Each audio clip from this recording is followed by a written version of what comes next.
We've mentioned a couple of times in our conversation efficiency and effectiveness.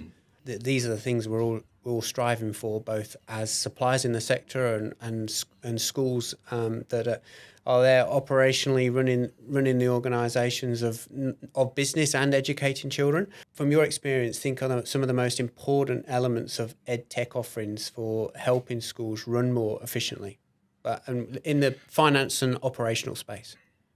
Yeah, absolutely.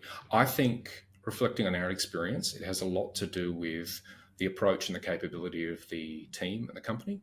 I think building software that is fulfilling the baseline needs is something that people can do generally, but to do a really refined job of it, I think it comes down more so to your approach, less so any specific features, if that makes sense.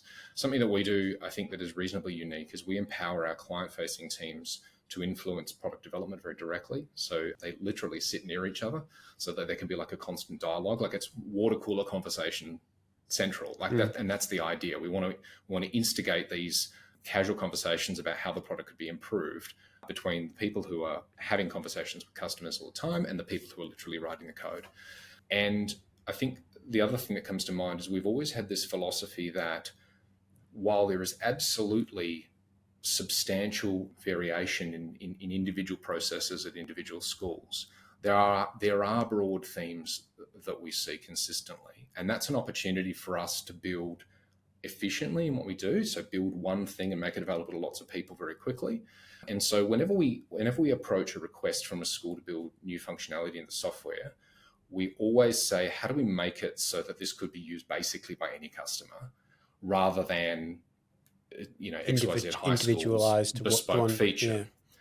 Yeah. And again, it sounds obvious, but the diligence I think required in the software delivery process to accomplish that is quite significant, because all we need to do to get this particular customer over the line on this thing is X, Y, and Z. It's very tempting to go and do exactly literally what's been asked. But I suppose reflecting on what I earlier said about understanding the why, going that one level deeper, if we understand that, that's when we start to see, well, there's a consistency here in these themes across most schools, many schools, all schools often. And that's an opportunity to be exploited so that when we go and do it for one person, everyone gets the benefit. And this is why we can add so many new features to the platform all the time, is because we're not building for one party or another party. We're building for everyone as a philosophy. Yeah. And I think that's been really successful. No, that's a good approach. No, that's good.